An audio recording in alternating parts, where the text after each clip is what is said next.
Good morning, my love. Welcome, my love. Look at this. This is my 10 o'clock flower.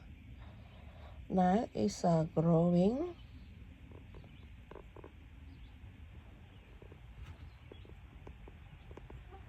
And it's 10 o'clock flower. I add more into my garden, my love.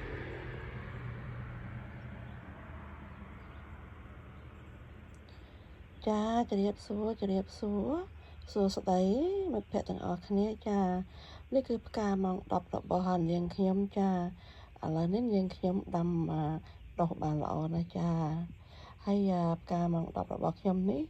ខ្ញុំនឹងដាក់បន្ថែមនៅក្នុងសួនសប្បាយរបស់នាងខ្ញុំចាអរគុណបងប្អូនដែលបានចូលមកទស្សនាវីដេអូរបស់នាងខ្ញុំនៅក្នុងថ្ងៃនេះចាអរគុណច្រើនណាស់នៃការត្រឹមត្រូវវីដេអូរបស់នាងខ្ញុំចាហើយខ្ញុំសង្ឃឹមថានឹងជួបបងប្អូនទាំងអស់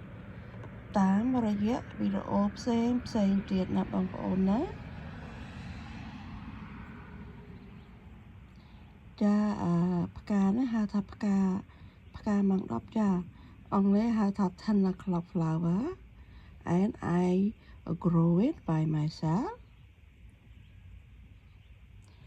ចាផ្កាម៉ោង10នេះគឺខ្ញុំដាំដោយខ្លួនឯងចាបន្ទាប់មកខ្ញុំនឹងយកទៅដាក់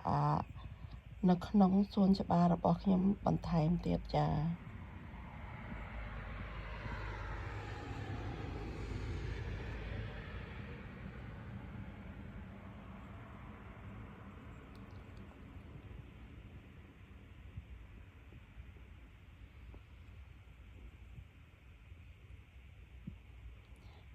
បងប្អូនទាំងអស់គ្នាវីដេអូរបស់នាងខ្ញុំមានតែប៉ុណ្្នឹងទេចា